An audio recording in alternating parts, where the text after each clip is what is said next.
everyone, how y'all doing? My name is Deborah and today I am calm, I am happy because today's episode was like a breath of fresh air and a sigh of relief. So I'm here to talk about episode 4 of Descendants of the Sun. Welcome to another edition of TEARAMA with Deborah, where I talk about my favorite drama, Chinese, Korean, Lakon, wherever or whatever. Without further ado, let's go. 어깨빵 9-4 샷건 얼굴 따위로 아이돌 하는 놈 아니니깐 follow me 하이톤 샷건 실력만으로 아이돌 하는 놈 암기 가수 나온 놈이 샷 두더지.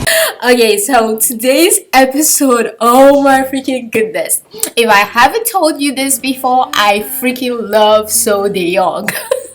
Okay, we're going to start from So Young, the side couples, before we go to the main couples. I'm really happy that he kept on showing us the storyline between So Young and Myungju and how they finally went to the girlfriend's what's it called? The girlfriend's wedding and what actually really happened. He wasn't going there to destroy the wedding, but because he knew she still had a little bit of feelings for him, he had to cut everything off so she doesn't continue thinking about him while being married to someone else, and he helps her out in that way and stuff. So I really like that we went back to the past, we saw what happened, we saw their relationship, how they got closer and what possibly might have led to their dating. So that was really nice to see, even though you saw Yu Shijin wasn't the one telling the storyline, but it was really nice that they didn't forget about that, and it was really nice that they kept on telling us the story of their love. Now onto the whole situation. Was I the only one that was surprised that he actually left? Like, I was legit expecting a miracle to happen, but I guess it's kind of boils down to you can't eat your cake and have it. We already had the Yushiji situation fixed the way it was, so we can't have his situation also just settled all in the same episode. They had to give us something else for the remaining episodes.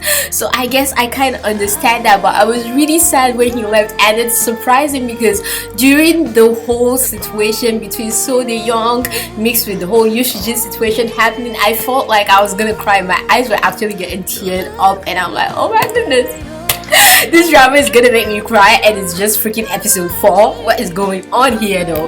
But I was really sad for them when he met his girlfriend. He was coming to leave to where he was deployed to, and she was coming to meet him. That scene was really sad, where So Young hugged Myungju, and she was like, why did you hug me? You shouldn't have hugged me. You should have treated me the same way you treated the other girls, and because now that you've hugged me, you have to take responsibility for it. Why did you keep me feeling this way? Why are you leaving me? Etc. I was just like, girl, he freaking hugged you because he doesn't want to let you go. He wants you to keep thinking about him. He doesn't want you to get over him, so he had to hug you so you do not get over him, and it shows you that he still cares about you and he doesn't want to let go. Like, you should literally be dancing right now. I get that it's sad that he's leaving, but you should literally be dancing right now. Like, So Young hugged me. He freaking hugged me.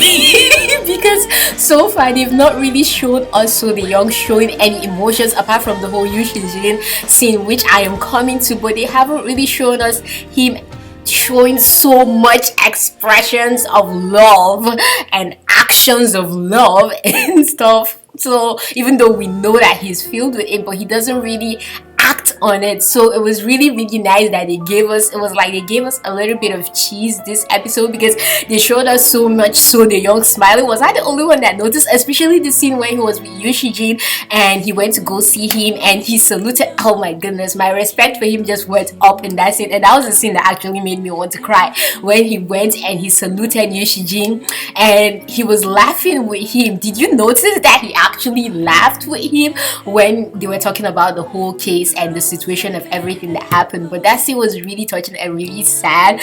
But I love that even though he left and he had gone to a new place where he was deployed, he still checked up on them, even though he called about his girlfriend. I also love that the fact that it seems as if So Young has reached a point where he's beginning to understand that he shouldn't really care fully about her dad, and he's just gonna start expressing how much he loves his girl, and he's gonna start making steps towards fighting for her. And I feel he's coming back home right now, like he's come back to Korea, is to fight for them. Like, I'm gonna go back and I'm gonna get my girl, and I'm gonna come here and make the dad know that, look here, you can't keep just keeping us apart and abusing your authority like this and commanding me to come to places because you don't want me to be with your daughter and all that. So I'm really I was really glad when he called Yoo Shijin, and he was asking Yoo Shijin about his girlfriend, but Yoo Shijin didn't want to talk about his girlfriend. And I love that even till the end of the phone call, Yoo Shijin did not give him one bit of information about how she is, even though he should obviously know that she's okay. But Yoo Shijin kept him on the hook and on the edge, because now he'll be worried about her and he'll want to know, like, how the heck is she doing after how I left and how I saw her, like how is she doing, I want to know. And he'll make an attempt and even fight to come back to her as soon as possible. So I really love that scene, that Yoo Shijin didn't give him an answer. But I just love their bromance and all that, even with the whole situation. Even when the other commander told So Young, look here, So Young and the other guy, I don't know his name, but he told the other guy and So Young that Yoo Shijin has to take all the responsibilities. If it had come down to it where someone had to take responsibility, I don't see So Young abandoning Yoo Shijin and just putting the whole blame on him, even though obviously Yoo Shijin will still end up taking the blame, because that's the type of person Yoo Shijin is. He'll end up taking the whole blame, but I don't see him just abandoning Yoo Shijin, which we saw a good example of when they were in the room and he came to Yoo Shijin and Yoo Shijin said, look here, I am no longer your commanding officer, you don't need to give me information on where you're going and what's going on. And he's like, I don't care, you're still my commanding officer to me, and I respected your decision, and I am backing you and I support your decision, and I'm gonna give my final greetings to you before I leave for South Korea. And he gave him the greetings. That scene was so freaking touching. I'm like, oh my freaking goodness, they need to win like the best bromance of the year award or something. But that was so freaking sweet. Now coming to Yoo Shijin's situation, oh my goodness, hallelujah. I was so happy that case was settled. I kept on, like I told you guys, I kept on wondering how the heck are they gonna solve this. It's either the dad does that or the Arabian does this, and I'm so glad that it was the Arabian that gave the order that they shouldn't go ahead and tell the whole world, like they shouldn't keep records of what happened to him. There shouldn't be any records kept that he was ever sick and etc. And I love his punishment. Am I the only one that loves Yoo Shijin's punishment? When they gave him the punishment, him having to stay while his team leaves, I was just laughing and I'm like, this is the best punishment ever, because we don't know when Kang Mo-yeon has to leave, so he gets to stay with her longer instead of leaving her here and going back to Korea or wherever else they ship him to next. Now he gets to stay with her and expand his relationship. So I was extremely happy with that punishment, and I'm like, this is the best punishment you could ever give him. Thank you so much for this punishment. And the whole issue of his salary being cut, I don't really mind that. I don't really care about that, because I don't see it really affecting him that much. It's not like he really has bills to pay like that, because in the military they provide many things for you. So yeah, I really like that was settled that way. But I also loved how they told Kang Mo-yeon everything that was happening. Look here, Sung Joon-ki did this because of you, and he's in trouble because of you. And I love how she felt so bad, and she went to see him, and the scene where they were sitting down talking to each other and she was crying. I'm like, yes. Actually, surprisingly, it's like the writer is on a whole journey of, let's make Deborah dislike this character in this episode and then dislike the next character in this episode. Because last episode, you remember how I kept saying Kang Mo-yeon was the one who was annoying me? Well, surprisingly, my Sung Joon-ki, I'm like, my Sung Joon-ki Jinkyu was the one who was, Yushijin was the one who slightly got on my nerves a little bit in this episode, which I will get into. But I love the scene where they were sitting down and they were talking to each other, and she passed him the mosquito repellent. And was I the only one that when she passed him the mosquito repellent, I'm like, are you gonna pass him the matchstick? Like, how the heck is he supposed to use the mosquito repellent without turning it on? Do you expect him to have like a cigarette lighter in his pocket or something? Girlfriend, what were you thinking? But it was really sweet. At least there's a thought that matters, that she gave that to him, even though it wasn't a full thought out thought. So I'm gonna put that on the writers, that it was a mistake on their part. But that scene was really sweet, and I like how even though he had a whole box of it there, he didn't let her know that, so she doesn't feel bad and feel useless, and he just accepted it and said, yeah, this is actually what I really needed. But what he really meant was, I really needed you to come here and give me strength. That's what he meant, and that was just so sweet. And I'm like, oh my goodness, my couple is finally coming back to their senses. So now moving on from that scene to the scene where they went to the Arabian guy and they got the cat, even though that scene wasn't really realistic, because look here, if there was such a cat, do you know how many people would have, like, it's not possible for all the Arabians in the world to just see that cat and be like, oh yeah, this is from this guy, so we can let you do whatever the heck you want to do. It's a bloody lie. It does not exist. Such a cat does not exist. It makes no sense that it exists. Maybe if you give it to a high official, yes, but just any Arabian, nah. So that scene, while it was realistic, that scene made me come to the conclusion that with this drama, considering the fact that Uruk is a place that doesn't really exist and they formed, I should just accept even the inconsistencies and the things that don't make sense in the drama, because it's a drama, it's not reality. So I should just accept it as it comes and not really judge based on sense and common sense and things like that, and how things actually work in reality and in real life. I shouldn't base it off on that. But that scene was really cute and funny when he took the card and he ordered for the car, and her reaction was so realistic, because I have killed him. Like, what? This guy can get me anything, and this is the only thing you could think of, which obviously the whole thought of every Arabian has oil at their backyard is wrong. It's kind of like saying in Africa we don't have houses, we all ride on horses and lions and donkeys. That ain't true.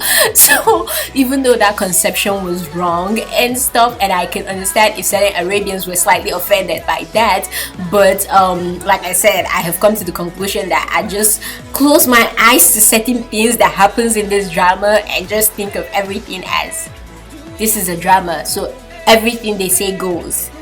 This is the reality. This is how life should be according to this drama. Let me not think of how life really is, but let's go along with whatever they're saying and just accept it the way it is. My favorite scene in this episode was a scene where he sat down with her on the date and they were talking, and he received the call and she asked him, what's going on? Is it something that you can't tell me? Okay, if it's something that you can't tell me, is this something that I can't go to you? Even though he was trying to say, well, our relationship, my job is disadvantageous to our relationship, I like how she did not back down again. Like, if this is a guy that could have lost his whole job, his whole life, his whole more than a decade, 15 good years in the military just for me, then at least let me put my own effort and try and make this work. So I love how she said, yeah, even if it's somewhere that you don't think you'll gain anything by taking me there, if I'm able to go with you, then can I please go? I'm willing to go with you wherever we have to go. It was like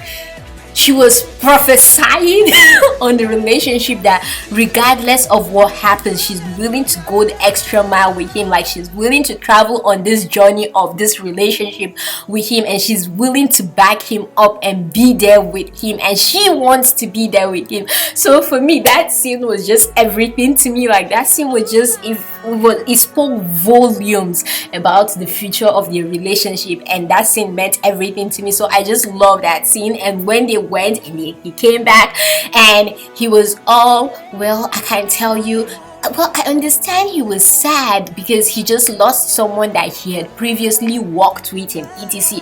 But still, like, I didn't like the way he spoke to her and told her to kind of mind her own business. He didn't really say mind your own business, but that's the whole point of the situation, that she needed to mind her own business. So I really didn't like that he was blocking himself out, and I wish he hadn't done that. But I understand that he was in pain and he wanted to be alone. But I like that she actually made the effort of trying to be there for him and trying to comfort him, even though he was sad and all that. Now lastly, going to approaching my next favorite scene, which I'm sure is most people's favorite scene, where he went to accept his punishment, and then she came and she found out what his punishment was, and she came to kind of fight for him and say, like, okay, this is my man. She didn't really say that, but we know that that's why she was kind of fighting for him, added to the fact that it was unfair and all that, but she was fighting for him because he's her man and he's the guy she's interested in and she likes and all that. But I love I don't love yet. Not yet. We'll come to what I love. But the scene where they came down and he took her away, and then he was preaching to her about how, look here, you can't just, I didn't do this for anyone. I did this for my comrades. I did this for my country, my honor, blah blah blah blah blah. I'm like, please keep quiet. You did this. You already confessed in the beginning that you did this for her and for the elder. What are you talking about? You did this for why are you always lying? Like, yeah, you also took the responsibility on yourself because you didn't want your comrades to be like put under the bus, but don't make it seem like you only did it for them. You also did it for her too. And I guess that's where he slightly annoyed me. And also the part where he said military matters should be kept, like, she shouldn't include herself or try to impose her opinions on military matters. She needs to stay out of the military matters and his problems in regards to the military, which is kind of ironic because when she had the whole medical situation and she told him, look here, for medical things, let us the medical people take care of it, you don't take care of it. In that situation, it makes sense that she should have accepted his help, because look here, a doctor can't know everything. Doctors need help and stuff. But in this situation, in his situation, it does make sense that she should stay out of it because she's a civilian and this is a military situation. They have their own rules and the way they operate things. And while a civilian or a non-doctor might know certain things that the doctor doesn't know, in the military aspect, yes, you might know something that the military man doesn't know, but then their rules and their regulations and their punishments for disobeying orders that just have to be followed, and there's nothing a civilian can do about it. So it's better the civilian stays out of it than coming in to make things worse. So while I did understand what he was saying and where he was coming from, it was really, and he himself, he was sad about saying that, because you could see before he made that statement, he held onto his hat and like squeezed it, like, I can't believe I'm about to say this right now, but I really have to say this right now. While I did understand where he was coming from and the whole point, and it made perfect sense, and he's actually right, she needed to stay out of it, but he could have put it in a nicer way. Like, she was just trying to help and be there for this guy that she cares about. Like, you could have been nicer about it. But then again, it's Kang Mo-yeon. Maybe if he had said it in a nice way, she would still make the same mistake, and so he had to hurt her in order for her to listen, which kind of sucks, and really actually does suck, because he shouldn't have to hurt her for her to listen. But with the way she's strong-headed, that's kind of the only solution that he had. But I am glad that they squashed all that in the middle of the night when he came into the kitchen to grab a glass of wine, and then she came in, and that scene was so funny because it was freaking obvious. I don't know if it was obvious to you, but it was freaking obvious to me that she came in because she knew he was in there. But she came in and she acted like she just wanted a glass of water, and at the end of the day we realized that she came in because she knew he was in there, because she said she saw him get out of the car. That means she was waiting for him to come, and she saw him get out of the car and decided, hey, I'm just just gonna come in and pretend like I want a glass of water, and then if he wants us to squash things between us, he'll allow me stay. But if he doesn't allow me stay, then I'll carry my beautiful body and just walk out and mind my business. But if it doesn't go that way and he allows me to stay, then maybe we can do more than that and end up kissing. Okay, she didn't think that far. But even though that's what happened, but I like that she still came to check up on him and comfort him and support him, even though they had their quarrel and she felt bad about it, and she came because she also wanted to apologize. So I'm just really glad that he said, instead of just allowing her go, he told her the truth. Look here, I don't want to be alone, I want to be with you. That's one breath of fresh air with this drama, how sincere both leads are to each other and how they don't leave misunderstandings for long. Like, they just squash it immediately. They apologize to each other about what they said to each other even though he didn't apologize, and he just said, let's just let it go and take it as I've apologized because I wanted to apologize and stuff.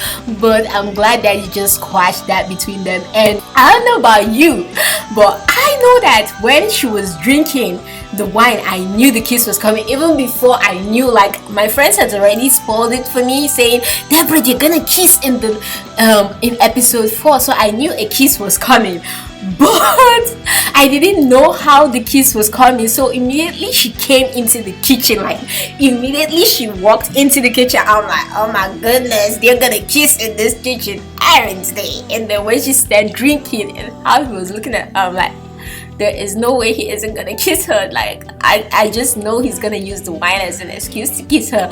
So when she drank the wine and she told him, do you want some, I'm like, ugh. He's gonna come and say he wants the one in her mouth and kiss her and take the wine. And that was exactly what happened, which was funny and kind of cliche-ish, but it still made my heart flutter. That's the funny and most interesting part about this drama, is that it's filled with so much cringy and slightly cliche in a different environment, scenes, but we still accept it and it still makes our heart flutter and it still makes us freak out. But I am just so thankful that this episode was ended on a good note, even though the preview showed us that he will possibly have to be deployed again, which for me didn't make sense that he'll be sent somewhere else, because they just gave him punishment that he had to stay even when his team leads. So that doesn't make sense. I feel like they're just trying to troll me, and maybe they changed the position to someone else and he was promoted or something, and someone else is the one that's about to be sent somewhere else. But we all know there's no way he is leaving Uruk, not now. Everything has to get really, really serious and like deadly before he leaves Uruk. He ain't leaving Uruk till maybe the end of episode 15 or 14 or even 16 itself before he'll leave Uruk. So I don't know what they were trying to do there, but like I told my friend, I'm just gonna pretend I never saw that preview, because that preview never happened. Because that preview is not about to give me sleepless nights and get me thinking and rolling. Nope, that preview never happened as far as I'm concerned. The ending I saw and the ending I am happy with is the ending where they both kissed and it ended on a good and a happy note. But I am so glad that the ending of episode 3 happened in episode 3. Can you imagine if the ending of episode 3 happened in episode 4? We'll have to wait a whole week to see it again. Like, oh my freaking goodness. I'm like, thank you so much, writers, for making this right and making it happen at episode 3, and then making episode 4 something that we can sleep and have a good night's sleep about and reflect on how beautiful it was and not be worried about. So I'm really glad that they did it that way, which is different from most dramas, because most dramas will interswitch that and put the climax in episode 4 and put the sweet lovey-dovey part in episode 3. But I really love episode 4. Episode 4 was like a breath of fresh air. Things were fixed, things were settled. We saw him not get demoted, hallelujah. We saw them squash their problems, talk about their problems, and now move forward on their relationship and actually start dating.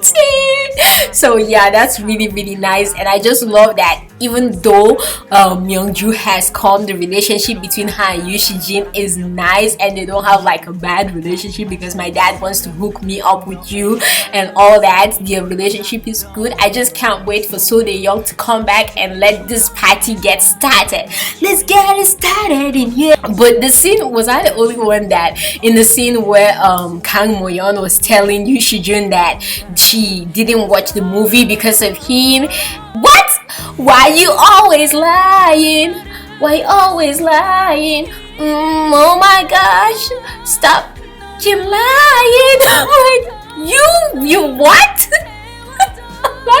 Why is she lying though? Because we all clearly saw she was gonna sit down and keep watching that movie, and the only reason why she didn't watch that movie is because she received the call about her losing her professorship role and position. That was why she left and she didn't watch that movie.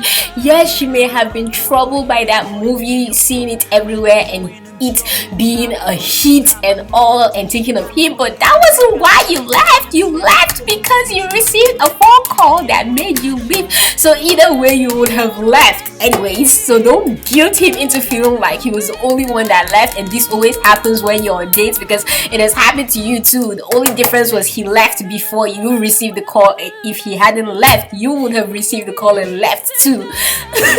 But that scene was really funny though, and cute. Yeah, so I really like this episode. I love the way this episode went. I love that it just made my heart settle down, and it brought them closer. It brought the whole ordeal that he had brought our leads closer instead of separating them. And the kiss, I can't wait to see a longer version of that kiss, because that kiss was just too short for it and too far. I needed like a close up of the kiss. But yeah, this was a really nice episode. It was a breath of fresh air. It was a sigh episode. That's the word. An episode where I just sigh in relief. That's what this episode was all about. So yeah, let me know what you all think about it in comments down below. Don't forget to give this video a like. Don't forget to share, subscribe, and keep being the awesome, beautiful people you are. From me to you all, you know, I have constant love for you all. Stay awesome. 그대를 바라볼 때면 모든 게 멈추죠. 언제부턴지 나도 모르게였죠. 어느 날 꿈처럼 그대 다가와 내 맘을 흔들죠.